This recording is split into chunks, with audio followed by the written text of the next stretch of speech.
어째서 우리가 나이 들수록 친구는 적어지고 새로운 사람을 사귀기는 더 어려워지는 걸까요? 오늘은 그 이유에 대해 알아보고자 합니다. 대부분의 사람들이 젊었을 때는 친구가 인생에서 중요한 부분을 차지했고, 일을 하지 않을 때는 친구 만나는 시간이 대부분을 차지했을 정도로 친구의 존재가 중요했을 것입니다. 하지만 나이가 들면서 경제적인 문제로 혹은 가정이 생기면 가족을 챙기느라 친구를 만나기가 어렵고 서로 바쁘거나 한쪽만 바빠지기만 해도 자연스레 멀어지게 됩니다. 아무리 친했던 친구라도 연락하기 귀찮아지고 친구를 만난다 해도 대단히 즐거운 일이 있을 것 같지도 않아서 굳이 친구를 만나려고 하지 않는 분들도 많습니다. 어렸을 때 젊었을 때는 친했던 친구라도 중장년이 되고 나서부터는 만나면 뭔가 불편함, 어색함, 지루함이 느껴지는 상대일수록 급속하게 멀어지다가 자연스레 관계가 끊기게 되는 경우 또한 많습니다. 그러다 보면 내 주위에 점점 친구가 사라지고 가족들과 지내는 시간 혹은 혼자 있는 시간이 많아지게 됩니다. 하지만 이렇게 나이가 들수록 주변에 친구가 없어지는 것은 당연한 것입니다. 세월이 흐르면서 주변에 사람들이 없어져 가는 것이 자연의 이치인 것이죠.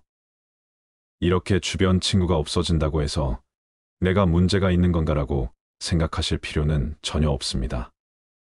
자연스러운 현상입니다. 그냥 순리대로 흘러가게 두는 것이 좋습니다. 이렇게 나이 들어 갈수록 주변 지인들이 점점 사라지게 되는데, 사실 이것은 친구가 사라지는 것이 아니고 친구가 별로 필요가 없어지는 것입니다. 가정이 있는 경우 배우자나 자식, 손주들이면 충분하다고 느끼거나 결국엔 혼자인 것에 능숙하게 되면 친구랑 만나기보다는 가족과의 시간 혹은 자기만의 시간을 즐기게 되는 것입니다. 어차피 친구를 만나면 주로 자식 자랑, 돈 얘기, 뒷담화와 같은 별로 듣고 싶지도 말하고 싶지도 않은 주제로 얘기를 하게 되는 경우가 많습니다. 이런 부정적이고 듣기 싫은 얘기만 하다가 나중에 친구와 헤어질 때 왠지 기분 나쁘고 시간을 낭비한 것 같은 느낌이 들게 되는 것입니다. 뿐만 아니라 욕심 많은 사람, 질투하는 사람, 잘난 척하는 사람이 주변 지인들 중 대부분일 것이고, 배려해주고 존중해주는 친구는 많아야 한두 명 정도도 되지 않을 것입니다. 노인이 되어 노인정에 가더라도 똑같습니다. 늙어지면 인간은 점점 어른이 되는 게 아니라 정점을 찍고 나면 다시 애가 됩니다. 노인정에 가면 자랑과 싸움만 남는 게 현실입니다. 이런 이유들로 굳이 내 시간 써가면서 친구를 만나느니 차라리 혼자 즐길 수 있는 무언가를 찾게 되는 것입니다. 이렇게 친구들과 멀리한다 해도 어차피 그 자리는 가족이 지켜줍니다. 어렸을 때는 친구들이 보물이지만 나이가 먹을수록 가족이 보물이 되는 것입니다. 아무리 진정한 친구가 있다 해도 절대 친구가 가족만큼 여러분을 생각해 주지는 않습니다. 친구로서의 역할이 있고 가족으로서의 역할이 있는 것입니다. 친구는 절대 가족이 아닙니다.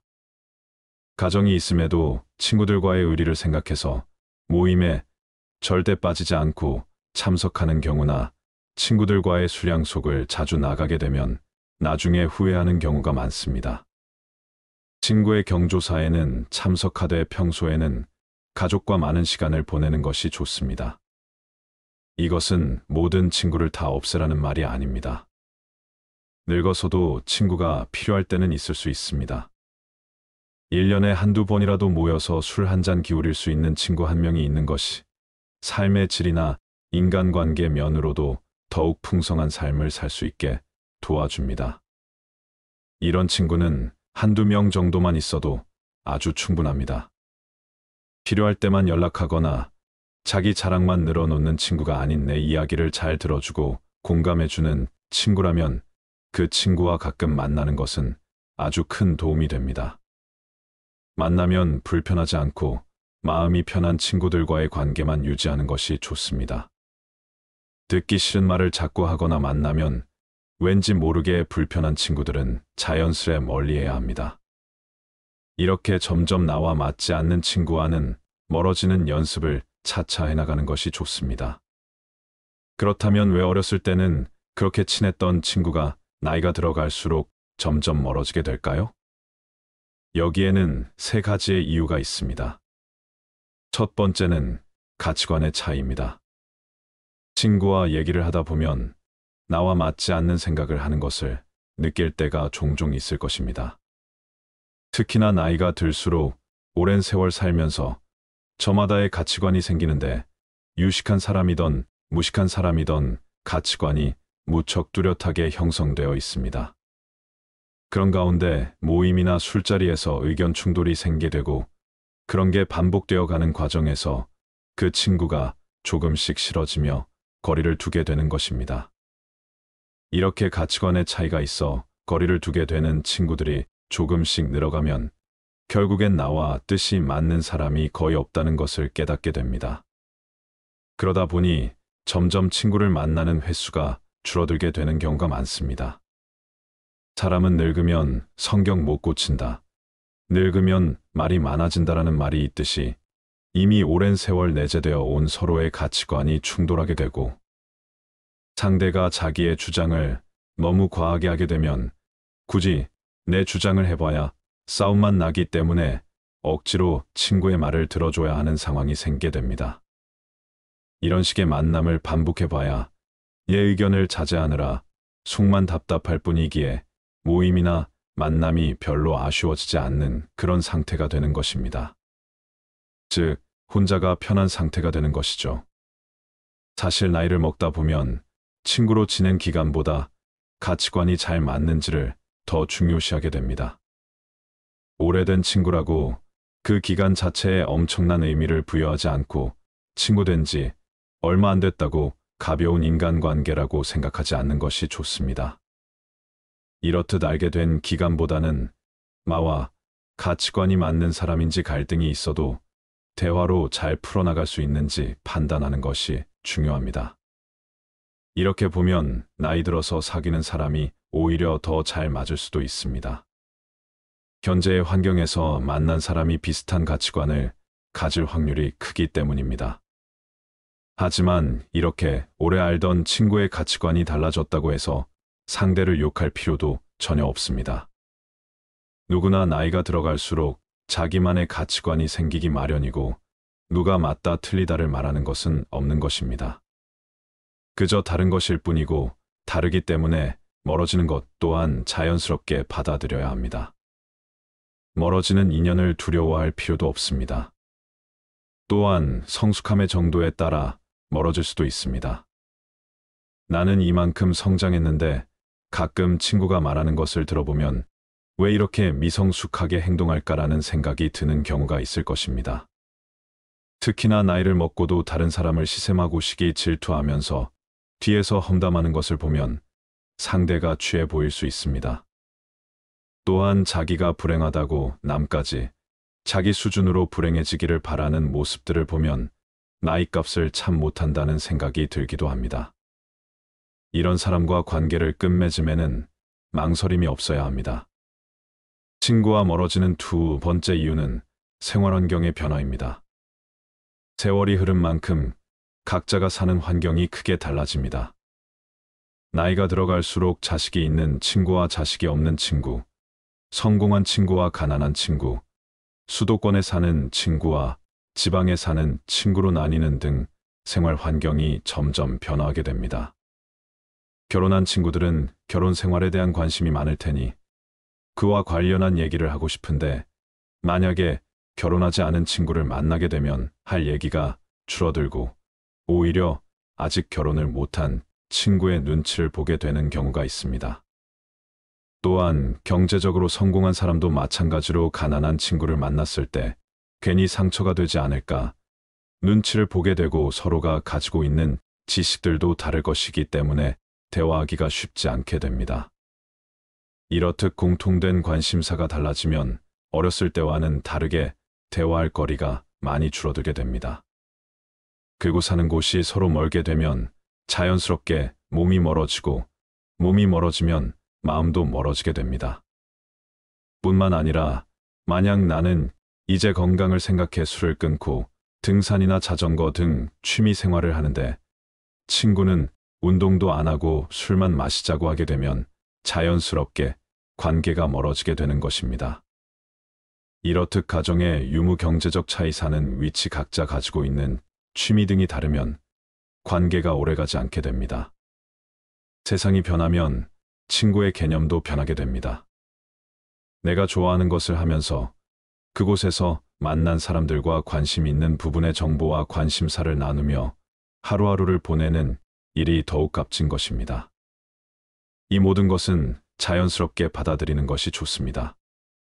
친구와 멀어지는 세 번째 이유는 시간과 돈입니다. 일을 하고 아이들을 돌보고 내가 좋아하는 것들을 하면서 사는데도 시간이 빠듯합니다. 친구를 만나는 것이 더 좋다면 친구를 만나겠지만 대개 나이가 들수록 친구들과의 대화는 지루해지거나 언성이 높아지게 되는 경우가 많습니다.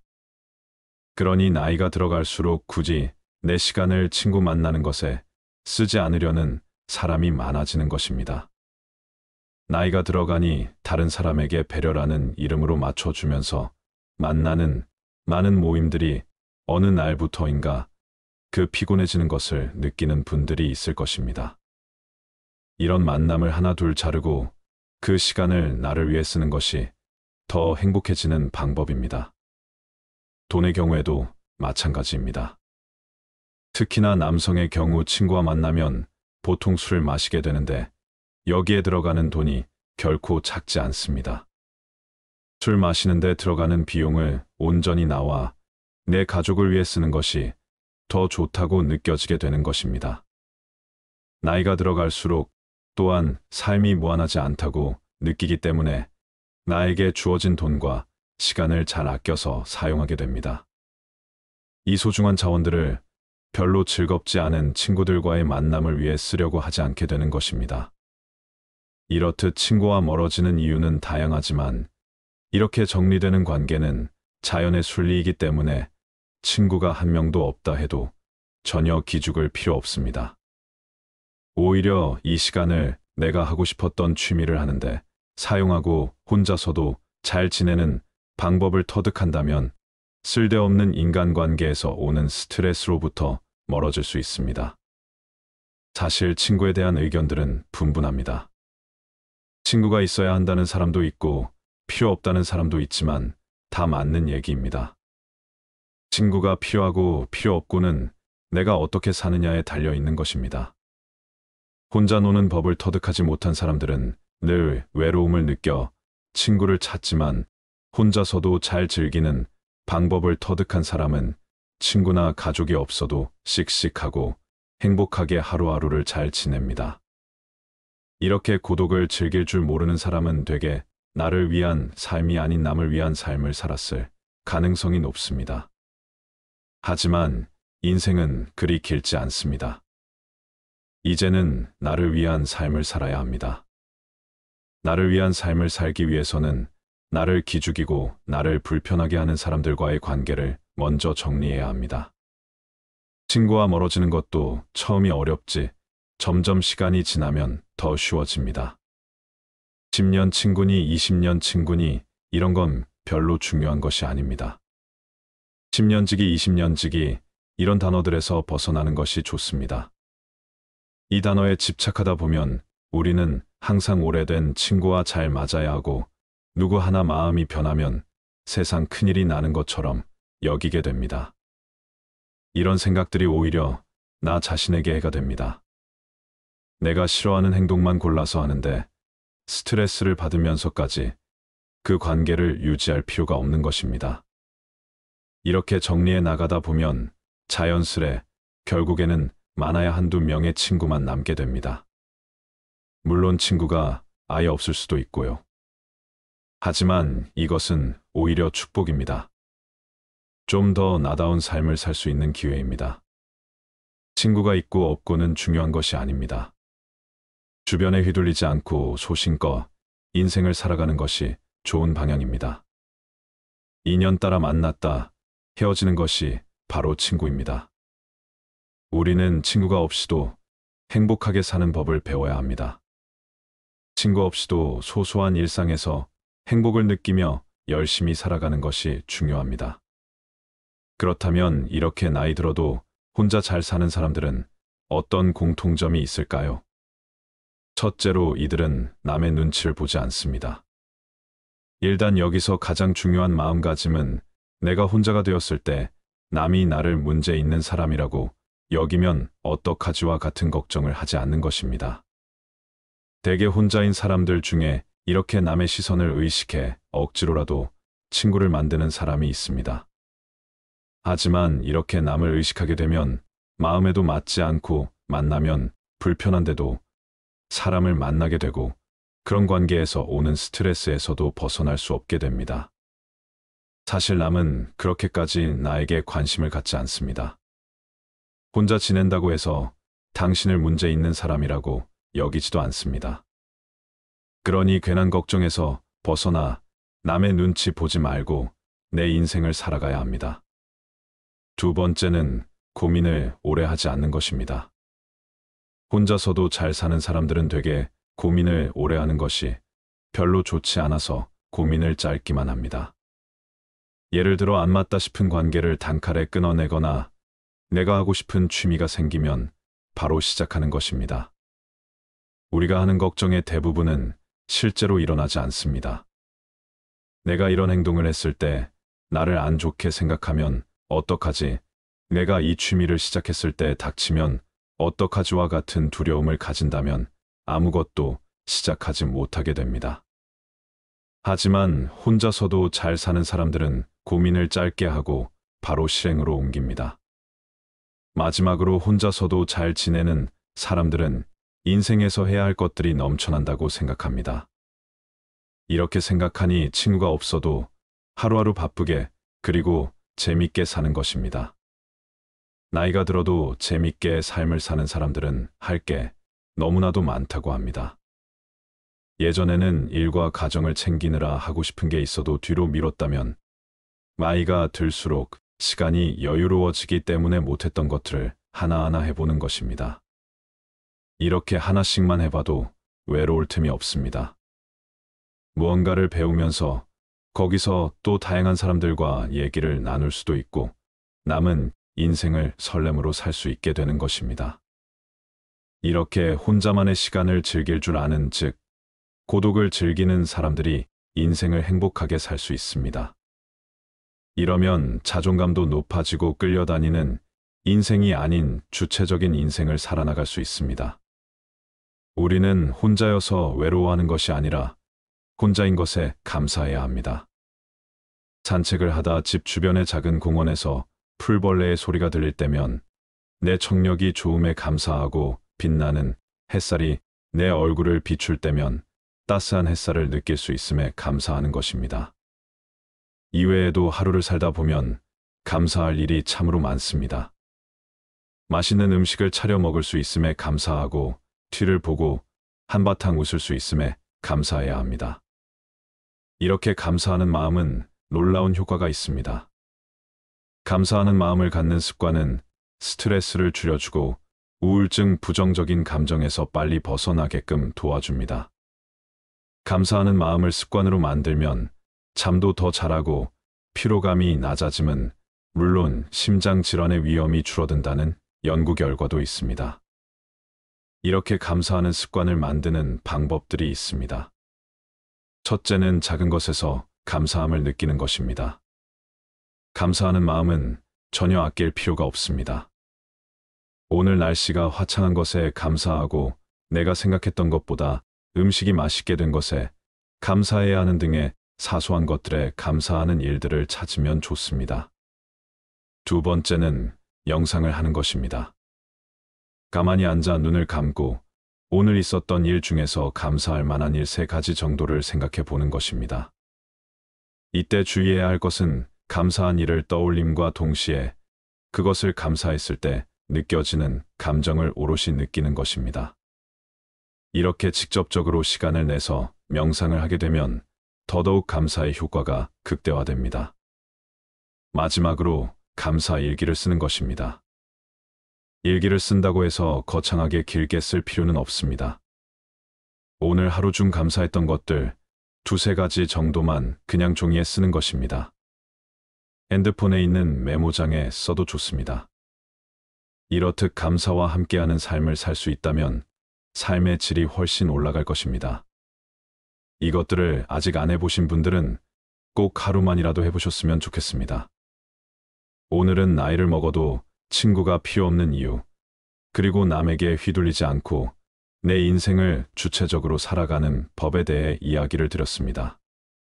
사람의 모든 불행은 혼자 있을 수 없는 것에서부터 생긴다고 합니다. 세상엔 어디에나 모든 것에 파리떼같이 달려들어 아무 곳에나 들러붙는 수준 낮은 사람들이 있는데요. 그들이 그렇게 하는 것은 자신들의 무료함에서 벗어나기 위해서이거나 자신의 삶에서 부족한 부분, 즉 감정, 자존감, 즐거움, 만족감 등을 채우기 위함입니다. 그러나 스스로 정신적인 따뜻함을 충분히 지닌 사람은 굳이 사람들 사이에 끼어들 필요가 없습니다. 스스로 사색하는 지적인 사람은 오히려 홀로 있는 생활을 통해 두 가지 이점을 얻습니다. 첫째는 오로지 자기 자신과만 함께 한다는 것이고, 둘째는 타인과 함께 하지 않는다는 것입니다. 모든 관계에는 억지로 해야 할 수밖에 없는 것, 불편함 등 여러 위험이 따른다는 것을 생각할 때 이 점들은 큰 가치가 있습니다. 관계를 맺는 것은 때로 도덕적으로 문제가 있거나 내게 손해 입힐 수 있는 사람과도 접촉하는 것이므로 위험한 일이기도 합니다. 덜 사교적인 사람은 굳이 관계를 잘 맺기 위한 능력을 얻으려 하지 않아도 됩니다. 관계를 맺지 않아도 될 만큼 많은 것을 스스로 지니고 있다는 사실이니 이것만으로도 스스로 큰 복입니다. 왜냐하면 우리가 겪는 거의 모든 고뇌와 불행은 관계로 인해 생기기 때문입니다. 내면이 풍요로운 사람은 스스로 만족할 줄 압니다. 내면의 풍요로움을 지닌 사람은 스스로 만족을 누릴 줄 알기 때문에 타인들과 관계를 맺기 위해 필요 이상의 희생을 굳이 치르지 않습니다. 그런 사람은 자신을 부정하면서까지 사람들과 어울리는 것을 추구하지 않습니다. 그와 반대로 평범한 보통 사람들은 지극히 관계지향적이며 수능적입니다. 그런 사람들은 자기 자신을 참는 것보다 남을 참는 것이 더 쉽습니다. 세상에서는 정말로 가치 있는 것이 별로 중시되지 않으며 오히려 하찮은 것들이 중시되고 있습니다. 뛰어나고 탁월한 사람들이 은둔 생활을 하는 것을 보면 그런 사실이 입증됩니다. 스스로 옳은 철학을 가진 사람이라면 자신의 자유를 지키고 더 잘 누리기 위해서 자신의 욕구를 제한하고 자기 자신에게 깊이 만족하는 것이 진정한 삶이 지혜라는 걸 알 것입니다. 현명한 사람은 적절한 거리를 둔다고 합니다. 고독, 즉 홀로 있는 것에 적막함을 견디지 못하는 사람들이 있습니다. 나는 그런 사람들에게 사회에 나가서도 어느 정도 고독이 습관을 가지라고 권하고 싶습니다. 그리고 자신의 생각을 타인에게 곧바로 이야기하지 말라고 충고하고 싶습니다. 타인에게 너그럽게 대하고 용납하는 습관을 익히기 위해서는 무심한 태도를 갖는 것이 가장 확실한 방법입니다. 그렇게 하면 그들과 함께 있으면서도 한편으론 완전히 그들과 함께 있지 않을 수 있어서 세상에 대해 완전히 객관적인 태도를 취할 수 있습니다. 그러면 타인들과 너무 가까이 하지 않아도 되고, 그럼으로써 마음이 혼란스러워지거나 상처를 받는 일도 줄어들 것입니다. 세상은 불에 비유할 수도 있습니다.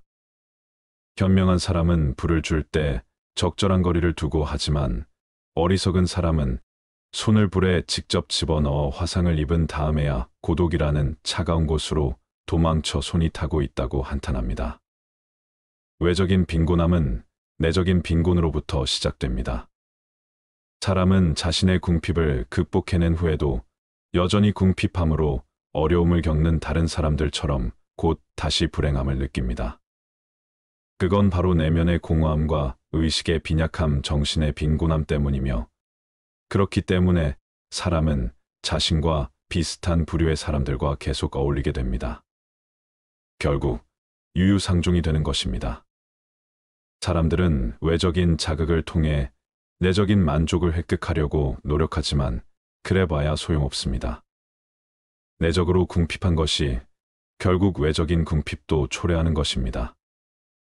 세상에서 가장 중요한 것, 그 사람 자신을 이루고 있는 것, 언제나 그와 함께하며 따라다니는 것, 아무도 그에게 새로 줄 수도 빼앗아갈 수도 없는 것, 그것이야말로 그가 획득하고 가질 수 있는 모든 것보다 중요한 것입니다. 또한 그것이야말로 남의 눈에 비친 자신의 모습보다 훨씬 더 중요합니다. 불필요한 것이 너무 많습니다. 사람은 혼자 있을 때도 자신의 사고와 상상력으로 커다란 즐거움을 얻을 수 있지만 금감한 사람은 사교나 연극 여행이나 오락을 계속 즐기면서도 지루함을 견디지 못해 고통스러워합니다. 선하고 온화하며 부드러운 인격을 지닌 사람은 궁핍한 상황에서도 만족할 줄 알지만 탐욕스럽고 시기심이 많으며 악한 성격을 지닌 사람은 아무리 소유해도 만족할 줄 모릅니다. 비범하고 정신적으로 탁월한 인격을 한결같이 지니고 있는 사람에게는 보통 사람들이 추구하는 향락의 대부분이 불필요하고 거추장스러우며 성가신 것일 뿐입니다. 긍정적이고 유쾌한 사람은 행복합니다. 내면에 지니고 있는 모든 자산 중에서 가장 직접적으로 우리를 행복하게 해주는 것은 긍정적이고 유쾌한 마음입니다. 긍정적이고 유쾌한 마음은 즉각 보답을 해주기 때문입니다. 그건 다른 어떤 것으로도 대체할 수 없습니다. 그래서 어떤 사람이 행복한지 판단하려면 그가 긍정적이고 유쾌한지 알아보아야 합니다. 긍정적이고 유쾌하다면 젊었든 늙었든 몸이 반듯하든 굽었든 가난하든 부자든 아무래도 상관없습니다. 그는 행복할 것입니다. 긍정적이고 유쾌한 마음이 오면 언제든 문을 열어주어세요. 긍정성과 유쾌함이 마음에 찾아오면 언제라도 문을 활짝 열어줘야 합니다. 긍정적이고 유쾌한 마음은 잘못된 때 찾아오는 법이 결코 없기 때문입니다. 사람들은 만족할 이유가 있나 없나를 따져보면서 긍정성과 유쾌함을 받아들이는데 주저하고 맙니다. 또 진지한 숙고와 중대한 걱정이 유쾌함으로 인해 방해받을까봐 우려하고 만다고 합니다. 그러나 진지한 숙고와 중대한 걱정으로 무엇을 개선할 수 있을지는 매우 불확실한 반면 긍정성과 유쾌함은 확실하며 직접적인 이득이 됩니다. 직접적으로 현재를 행복하게 해주는 것은 긍정적이고 유쾌한 마음밖에 없습니다. 건강을 희생하는 것만큼 어리석은 일은 없습니다. 행복의 90%는 건강에 의해 좌우됩니다. 건강해야 모든 것을 즐길 수 있기 때문입니다. 건강하지 못하면 그 어떠한 것도 즐길 수가 없습니다. 정신적 특성이나 감정 기질과 같은 내면적 자산조차도 병약함으로 위축되고 기가 꺾입니다. 사람들이 만나면 서로 건강 상태를 묻는 것도 다 이유가 있습니다. 인간의 행복에서 가장 중요한 것이 바로 건강이기 때문입니다. 생업이나 승진을 위해서든 학식이나 명예를 위해서든 무슨 일을 위해서든 건강을 희생하는 것만큼 어리석은 일은 없습니다. 건강이 있고 난 뒤에 다른 모든 것이 있는 것입니다. 건강한 거지가 병든 왕보다 더 행복합니다.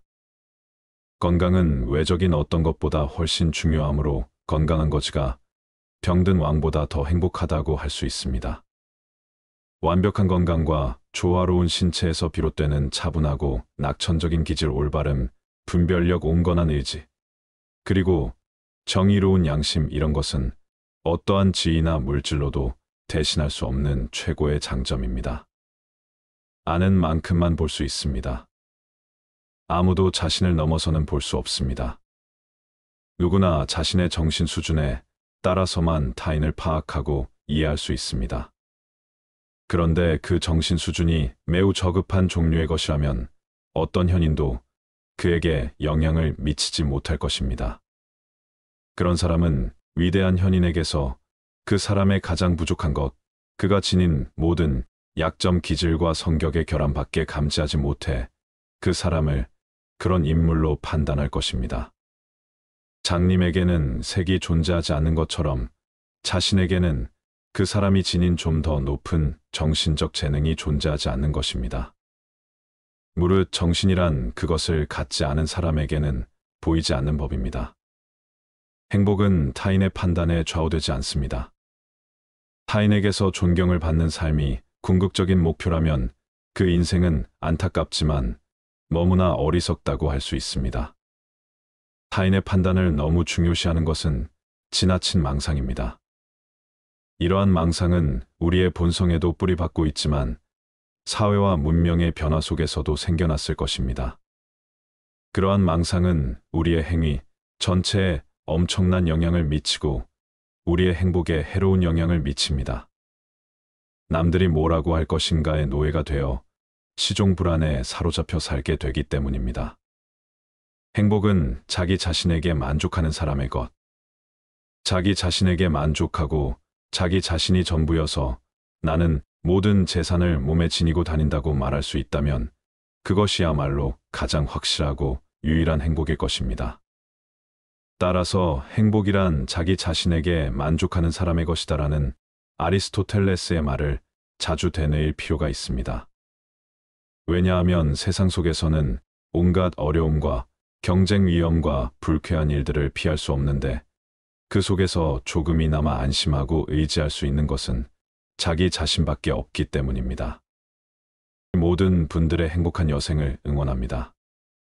여러 해 동안 곁에 있던 사람들이 지금은 어디서 뭘 하고 있을까? 이런 생각을 성인이라면 누구나 한 번쯤은 품어본 적이 있을 것입니다. 어째서 우리가 나이 들수록 친구는 적어지고 새로운 사람을 사귀기는 더 어려워지는 걸까요? 오늘은 그 이유에 대해 알아보고자 합니다. 대부분의 사람들이 젊었을 때는 친구가 인생에서 중요한 부분을 차지했고 일을 하지 않을 때는 친구 만나는 시간이 대부분을 차지했을 정도로 친구의 존재가 중요했을 것입니다. 하지만 나이가 들면서 경제적인 문제로 혹은 가정이 생기면 가족을 챙기느라 친구를 만나기가 어렵고 서로 바쁘거나 한쪽만 바빠지기만 해도 자연스레 멀어지게 됩니다.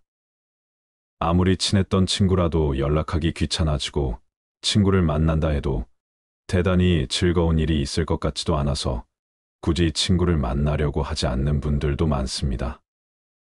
어렸을 때 젊었을 때는 친했던 친구라도 중장년이 되고 나서부터는 만나면 뭔가 불편함, 어색함, 지루함이 느껴지는 상대일수록 급속하게 멀어지다가 자연스레 관계가 끊기게 되는 경우 또한 많습니다. 그러다 보면 내 주위에 점점 친구가 사라지고 가족들과 지내는 시간 혹은 혼자 있는 시간이 많아지게 됩니다. 하지만 이렇게 나이가 들수록 주변에 친구가 없어지는 것은 당연한 것입니다. 세월이 흐르면서 주변에 사람들이 없어져 가는 것이 자연의 이치인 것이죠. 이렇게 주변 친구가 없어진다고 해서 내가 문제가 있는 건가라고 생각하실 필요는 전혀 없습니다. 자연스러운 현상입니다. 그냥 순리대로 흘러가게 두는 것이 좋습니다. 이렇게 나이 들어 갈수록 주변 지인들이 점점 사라지게 되는데 사실 이것은 친구가 사라지는 것이 아니고 친구가 별로 필요가 없어지는 것입니다. 가정이 있는 경우 배우자나 자식, 손주들이면 충분하다고 느끼거나 결국엔 혼자인 것에 능숙하게 되면 친구랑 만나기보다는 가족과의 시간 혹은 자기만의 시간을 즐기게 되는 것입니다. 어차피 친구를 만나면 주로 자식 자랑, 돈 얘기, 뒷담화와 같은 별로 듣고 싶지도 말하고 싶지도 않은 주제로 얘기를 하게 되는 경우가 많습니다. 이런 부정적이고 듣기 싫은 얘기만 하다가 나중에 친구와 헤어질 때 왠지 기분 나쁘고 시간을 낭비한 것 같은 느낌이 들게 되는 것입니다. 뿐만 아니라 욕심 많은 사람, 질투하는 사람, 잘난 척하는 사람이 주변 지인들 중 대부분일 것이고 배려해주고 존중해주는 친구는 많아야 한두 명 정도도 되지 않을 것입니다. 노인이 되어 노인정에 가더라도 똑같습니다. 늙어지면 인간은 점점 어른이 되는 게 아니라 정점을 찍고 나면 다시 애가 됩니다. 노인정에 가면 자랑과 싸움만 남는 게 현실입니다. 이런 이유들로 굳이 내 시간 써가면서 친구를 만나느니 차라리 혼자 즐길 수 있는 무언가를 찾게 되는 것입니다. 이렇게 친구들과 멀리한다 해도 어차피 그 자리는 가족이 지켜줍니다. 어렸을 때는 친구들이 보물이지만 나이가 먹을수록 가족이 보물이 되는 것입니다. 아무리 진정한 친구가 있다 해도 절대 친구가 가족만큼 여러분을 생각해 주지는 않습니다. 친구로서의 역할이 있고 가족으로서의 역할이 있는 것입니다. 친구는 절대 가족이 아닙니다. 가정이 있음에도 친구들과의 의리를 생각해서 모임에 절대 빠지지 않고 참석하는 경우나 친구들과의 술양속을 자주 나가게 되면 나중에 후회하는 경우가 많습니다. 친구의 경조사에는 참석하되 평소에는 가족과 많은 시간을 보내는 것이 좋습니다. 이것은 모든 친구를 다 없애라는 말이 아닙니다. 늙어서도 친구가 필요할 때는 있을 수 있습니다. 1년에 한두 번이라도 모여서 술 한 잔 기울일 수 있는 친구 한 명이 있는 것이 삶의 질이나 인간관계 면으로도 더욱 풍성한 삶을 살 수 있게 도와줍니다. 이런 친구는 한두 명 정도만 있어도 아주 충분합니다. 필요할 때만 연락하거나 자기 자랑만 늘어놓는 친구가 아닌 내 이야기를 잘 들어주고 공감해주는 친구라면 그 친구와 가끔 만나는 것은 아주 큰 도움이 됩니다. 만나면 불편하지 않고 마음이 편한 친구들과의 관계만 유지하는 것이 좋습니다. 듣기 싫은 말을 자꾸 하거나 만나면 왠지 모르게 불편한 친구들은 자연스레 멀리해야 합니다. 이렇게 점점 나와 맞지 않는 친구와는 멀어지는 연습을 차차 해나가는 것이 좋습니다. 그렇다면 왜 어렸을 때는 그렇게 친했던 친구가 나이가 들어갈수록 점점 멀어지게 될까요? 여기에는 세 가지의 이유가 있습니다. 첫 번째는 가치관의 차이입니다. 친구와 얘기를 하다 보면 나와 맞지 않는 생각을 하는 것을 느낄 때가 종종 있을 것입니다. 특히나 나이가 들수록 오랜 세월 살면서 저마다의 가치관이 생기는데 유식한 사람이던 무식한 사람이던 가치관이 무척 뚜렷하게 형성되어 있습니다. 그런 가운데 모임이나 술자리에서 의견 충돌이 생기게 되고 그런 게 반복되어 가는 과정에서 그 친구가 조금씩 싫어지며 거리를 두게 되는 것입니다. 이렇게 가치관의 차이가 있어 거리를 두게 되는 친구들이 조금씩 늘어가면 결국엔 나와 뜻이 맞는 사람이 거의 없다는 것을 깨닫게 됩니다. 그러다 보니 점점 친구를 만나는 횟수가 줄어들게 되는 경우가 많습니다. 사람은 늙으면 성격 못 고친다.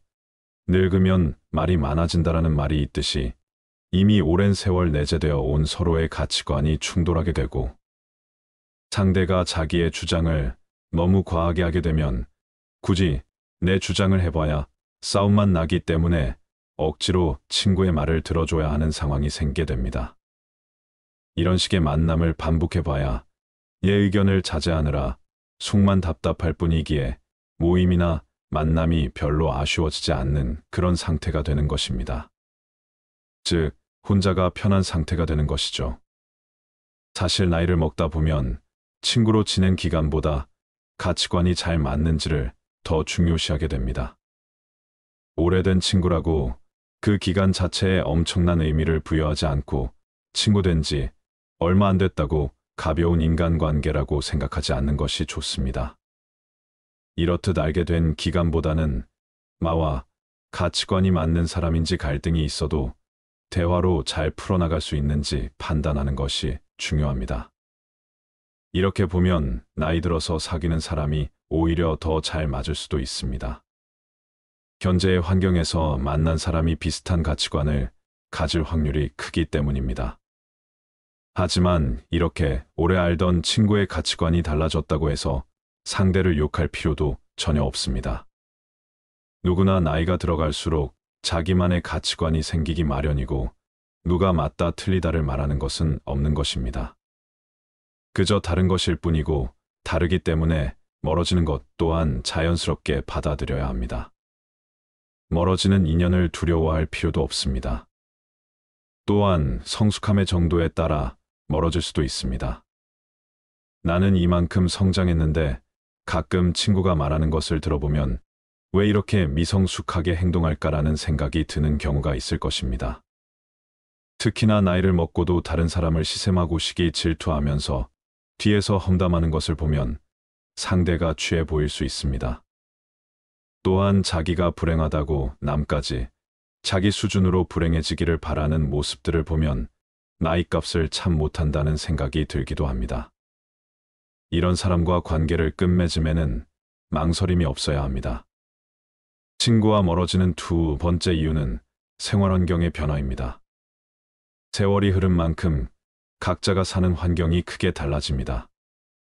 나이가 들어갈수록 자식이 있는 친구와 자식이 없는 친구, 성공한 친구와 가난한 친구, 수도권에 사는 친구와 지방에 사는 친구로 나뉘는 등 생활 환경이 점점 변화하게 됩니다. 결혼한 친구들은 결혼 생활에 대한 관심이 많을 테니 그와 관련한 얘기를 하고 싶은데 만약에 결혼하지 않은 친구를 만나게 되면 할 얘기가 줄어들고 오히려 아직 결혼을 못한 친구의 눈치를 보게 되는 경우가 있습니다. 또한 경제적으로 성공한 사람도 마찬가지로 가난한 친구를 만났을 때 괜히 상처가 되지 않을까 눈치를 보게 되고 서로가 가지고 있는 지식들도 다를 것이기 때문에 대화하기가 쉽지 않게 됩니다. 이렇듯 공통된 관심사가 달라지면 어렸을 때와는 다르게 대화할 거리가 많이 줄어들게 됩니다. 그리고 사는 곳이 서로 멀게 되면 자연스럽게 몸이 멀어지고 몸이 멀어지면 마음도 멀어지게 됩니다.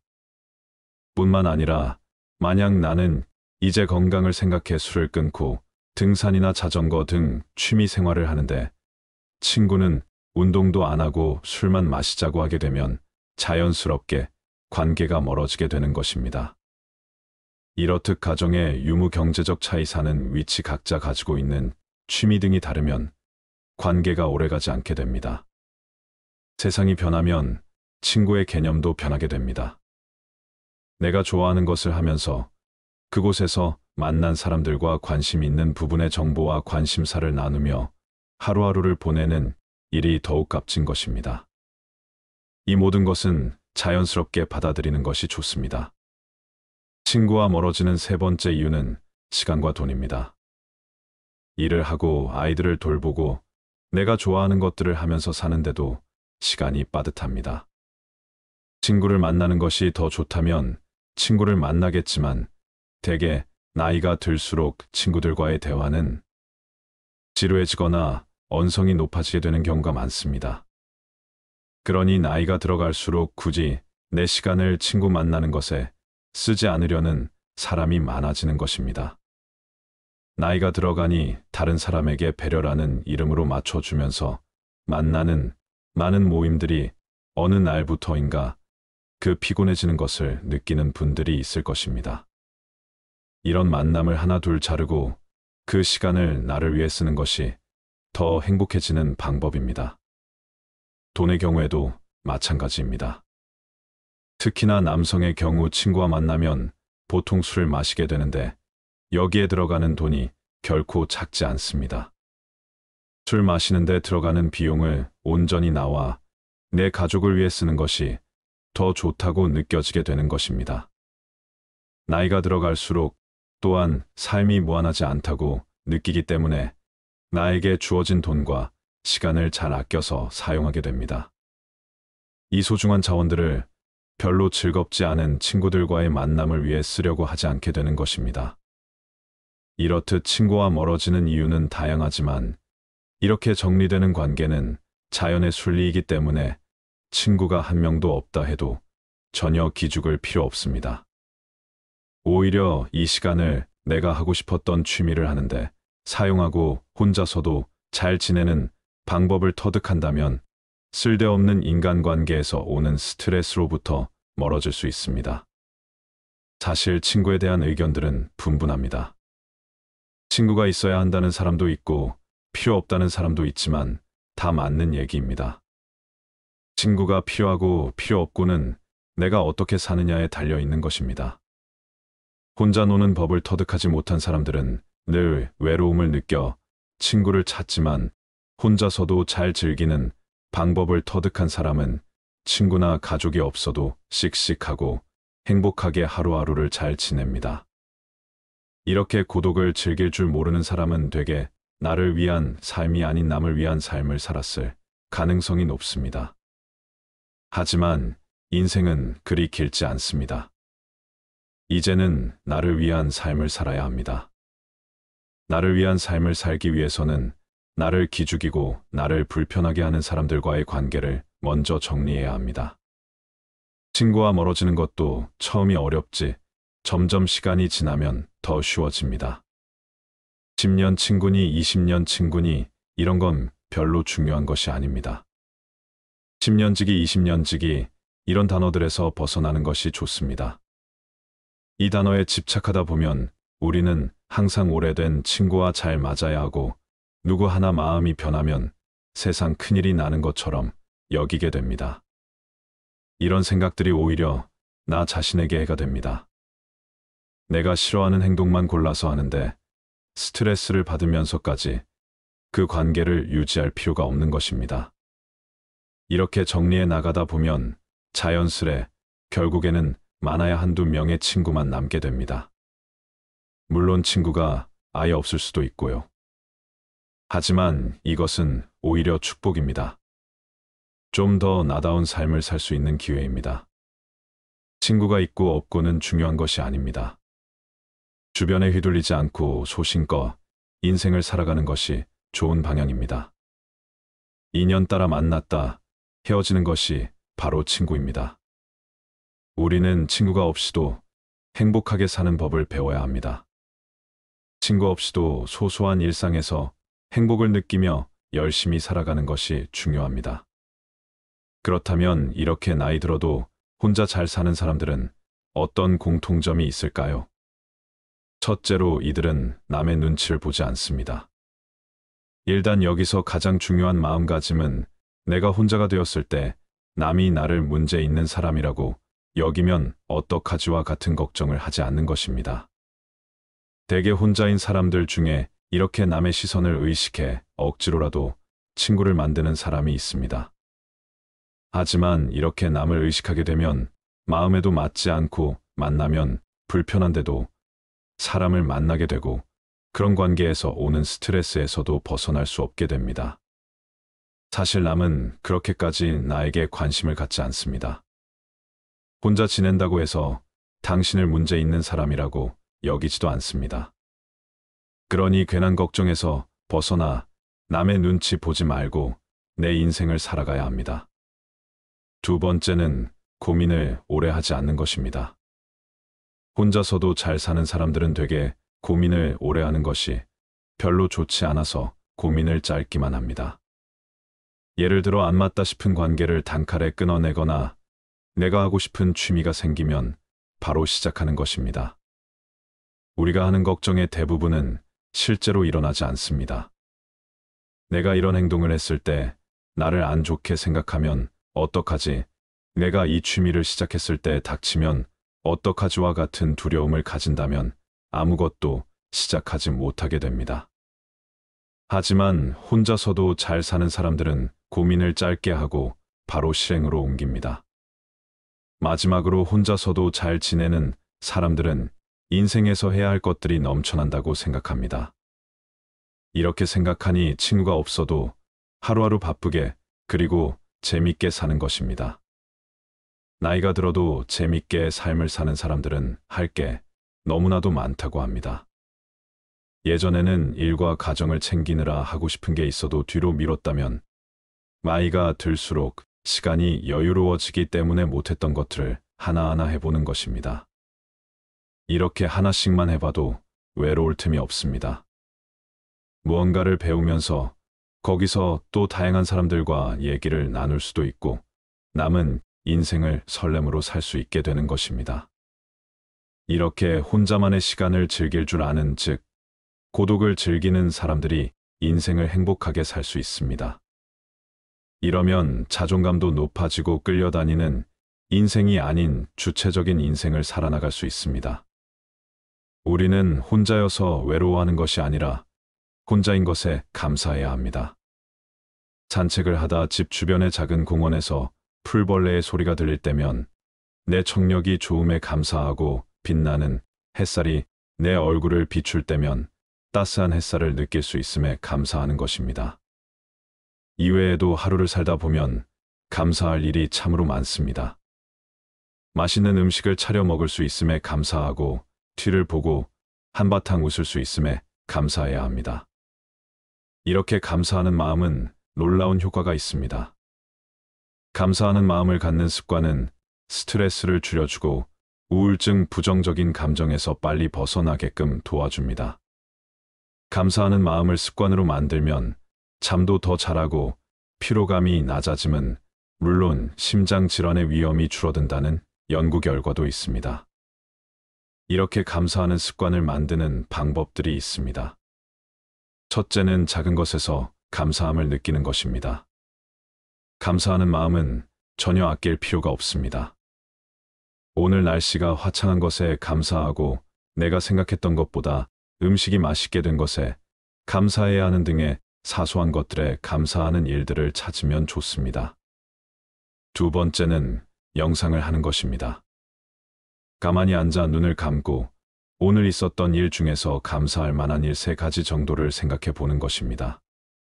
이때 주의해야 할 것은 감사한 일을 떠올림과 동시에 그것을 감사했을 때 느껴지는 감정을 오롯이 느끼는 것입니다. 이렇게 직접적으로 시간을 내서 명상을 하게 되면 더더욱 감사의 효과가 극대화됩니다. 마지막으로 감사 일기를 쓰는 것입니다. 일기를 쓴다고 해서 거창하게 길게 쓸 필요는 없습니다. 오늘 하루 중 감사했던 것들 2-3가지 정도만 그냥 종이에 쓰는 것입니다. 핸드폰에 있는 메모장에 써도 좋습니다. 이렇듯 감사와 함께하는 삶을 살 수 있다면 삶의 질이 훨씬 올라갈 것입니다. 이것들을 아직 안 해보신 분들은 꼭 하루만이라도 해보셨으면 좋겠습니다. 오늘은 나이를 먹어도 친구가 필요 없는 이유, 그리고 남에게 휘둘리지 않고 내 인생을 주체적으로 살아가는 법에 대해 이야기를 드렸습니다. 사람의 모든 불행은 혼자 있을 수 없는 것에서부터 생긴다고 합니다.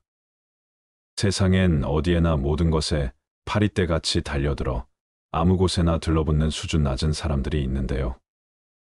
그들이 그렇게 하는 것은 자신들의 무료함에서 벗어나기 위해서이거나 자신의 삶에서 부족한 부분, 즉 감정, 자존감, 즐거움, 만족감 등을 채우기 위함입니다.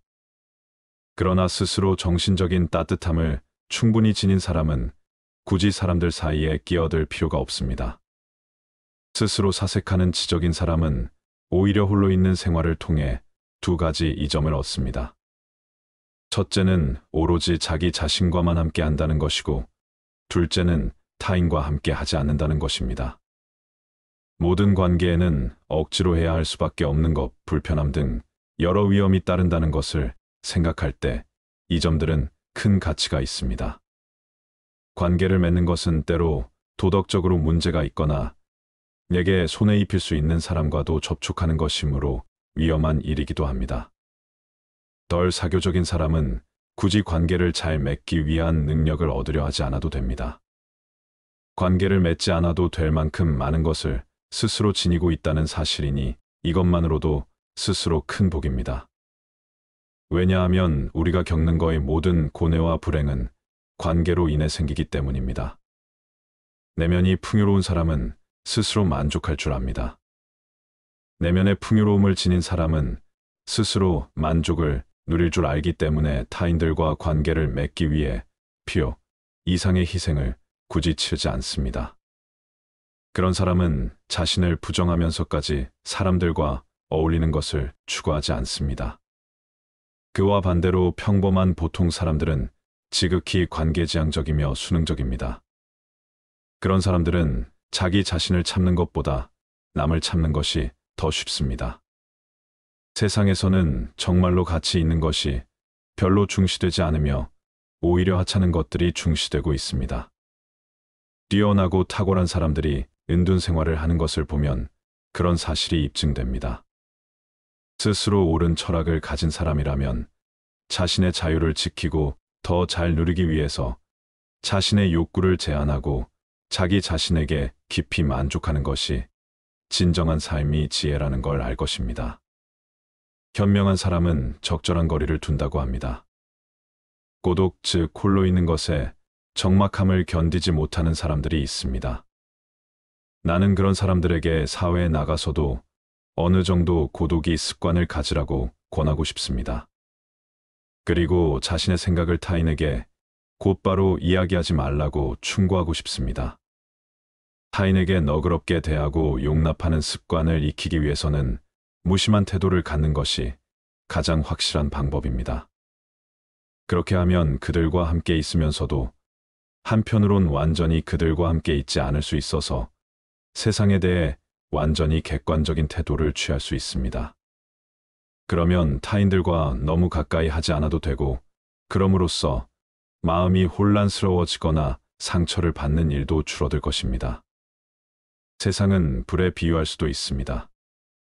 현명한 사람은 불을 줄 때 적절한 거리를 두고 하지만 어리석은 사람은 손을 불에 직접 집어넣어 화상을 입은 다음에야 고독이라는 차가운 곳으로 도망쳐 손이 타고 있다고 한탄합니다. 외적인 빈곤함은 내적인 빈곤으로부터 시작됩니다. 사람은 자신의 궁핍을 극복해낸 후에도 여전히 궁핍함으로 어려움을 겪는 다른 사람들처럼 곧 다시 불행함을 느낍니다. 그건 바로 내면의 공허함과 의식의 빈약함, 정신의 빈곤함 때문이며, 그렇기 때문에 사람은 자신과 비슷한 부류의 사람들과 계속 어울리게 됩니다. 결국 유유상종이 되는 것입니다. 사람들은 외적인 자극을 통해 내적인 만족을 획득하려고 노력하지만 그래봐야 소용없습니다. 내적으로 궁핍한 것이 결국 외적인 궁핍도 초래하는 것입니다. 세상에서 가장 중요한 것, 그 사람 자신을 이루고 있는 것, 언제나 그와 함께하며 따라다니는 것, 아무도 그에게 새로 줄 수도 빼앗아갈 수도 없는 것, 그것이야말로 그가 획득하고 가질 수 있는 모든 것보다 중요한 것입니다. 또한 그것이야말로 남의 눈에 비친 자신의 모습보다 훨씬 더 중요합니다. 불필요한 것이 너무 많습니다. 사람은 혼자 있을 때도 자신의 사고와 상상력으로 커다란 즐거움을 얻을 수 있지만, 금감한 사람은 사교나 연극 여행이나 오락을 계속 즐기면서도 지루함을 견디지 못해 고통스러워합니다. 선하고 온화하며 부드러운 인격을 지닌 사람은 궁핍한 상황에서도 만족할 줄 알지만, 탐욕스럽고 시기심이 많으며 악한 성격을 지닌 사람은 아무리 소유해도 만족할 줄 모릅니다. 비범하고 정신적으로 탁월한 인격을 한결같이 지니고 있는 사람에게는 보통 사람들이 추구하는 향락의 대부분이 불필요하고 거추장스러우며 성가신 것일 뿐입니다. 긍정적이고 유쾌한 사람은 행복합니다. 내면에 지니고 있는 모든 자산 중에서 가장 직접적으로 우리를 행복하게 해주는 것은 긍정적이고 유쾌한 마음입니다. 긍정적이고 유쾌한 마음은 즉각 보답을 해주기 때문입니다. 그건 다른 어떤 것으로도 대체할 수 없습니다. 그래서 어떤 사람이 행복한지 판단하려면 그가 긍정적이고 유쾌한지 알아보아야 합니다. 긍정적이고 유쾌하다면 젊었든 늙었든 몸이 반듯하든 굽었든 가난하든 부자든 아무래도 상관없습니다. 그는 행복할 것입니다. 긍정적이고 유쾌한 마음이 오면 언제든 문을 열어주어세요. 긍정성과 유쾌함이 마음에 찾아오면 언제라도 문을 활짝 열어줘야 합니다. 긍정적이고 유쾌한 마음은 잘못된 때 찾아오는 법이 결코 없기 때문입니다. 사람들은 만족할 이유가 있나 없나를 따져보면서 긍정성과 유쾌함을 받아들이는데 주저하고 맙니다. 또 진지한 숙고와 중대한 걱정이 유쾌함으로 인해 방해받을까 봐 우려하고 만다고 합니다. 그러나 진지한 숙고와 중대한 걱정으로 무엇을 개선할 수 있을지는 매우 불확실한 반면 긍정성과 유쾌함은 확실하며 직접적인 이득이 됩니다. 직접적으로 현재를 행복하게 해주는 것은 긍정적이고 유쾌한 마음밖에 없습니다. 건강을 희생하는 것만큼 어리석은 일은 없습니다. 행복의 90%는 건강에 의해 좌우됩니다. 건강해야 모든 것을 즐길 수 있기 때문입니다. 건강하지 못하면 그 어떠한 것도 즐길 수가 없습니다. 정신적 특성이나 감정 기질과 같은 내면적 자산조차도 병약함으로 위축되고 기가 꺾입니다. 사람들이 만나면 서로 건강 상태를 묻는 것도 다 이유가 있습니다. 인간의 행복에서 가장 중요한 것이 바로 건강이기 때문입니다. 생업이나 승진을 위해서든 학식이나 명예를 위해서든 무슨 일을 위해서든 건강을 희생하는 것만큼 어리석은 일은 없습니다. 건강이 있고 난 뒤에 다른 모든 것이 있는 것입니다. 건강한 거지가 병든 왕보다 더 행복합니다.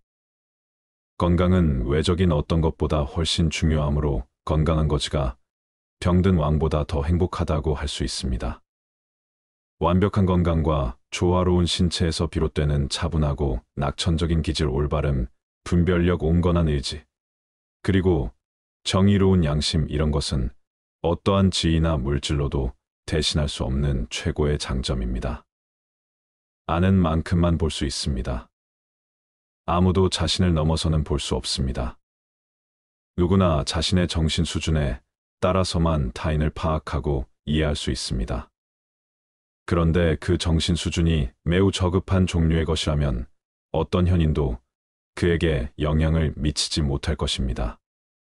그런 사람은 위대한 현인에게서 그 사람의 가장 부족한 것, 그가 지닌 모든 약점, 기질과 성격의 결함밖에 감지하지 못해 그 사람을 그런 인물로 판단할 것입니다. 장님에게는 색이 존재하지 않는 것처럼 자신에게는 그 사람이 지닌 좀 더 높은 정신적 재능이 존재하지 않는 것입니다. 무릇 정신이란 그것을 갖지 않은 사람에게는 보이지 않는 법입니다. 행복은 타인의 판단에 좌우되지 않습니다. 타인에게서 존경을 받는 삶이 궁극적인 목표라면 그 인생은 안타깝지만 너무나 어리석다고 할 수 있습니다. 타인의 판단을 너무 중요시하는 것은 지나친 망상입니다. 이러한 망상은 우리의 본성에도 뿌리박고 있지만 사회와 문명의 변화 속에서도 생겨났을 것입니다. 그러한 망상은 우리의 행위 전체에 엄청난 영향을 미치고 우리의 행복에 해로운 영향을 미칩니다. 남들이 뭐라고 할 것인가의 노예가 되어 시종 불안에 사로잡혀 살게 되기 때문입니다. 행복은 자기 자신에게 만족하는 사람의 것. 자기 자신에게 만족하고 자기 자신이 전부여서 나는 모든 재산을 몸에 지니고 다닌다고 말할 수 있다면 그것이야말로 가장 확실하고 유일한 행복일 것입니다. 따라서 행복이란 자기 자신에게 만족하는 사람의 것이다라는 아리스토텔레스의 말을 자주 되뇌일 필요가 있습니다. 왜냐하면 세상 속에서는 온갖 어려움과 경쟁 위험과 불쾌한 일들을 피할 수 없는데 그 속에서 조금이나마 안심하고 의지할 수 있는 것은 자기 자신밖에 없기 때문입니다. 모든 분들의 행복한 여생을 응원합니다.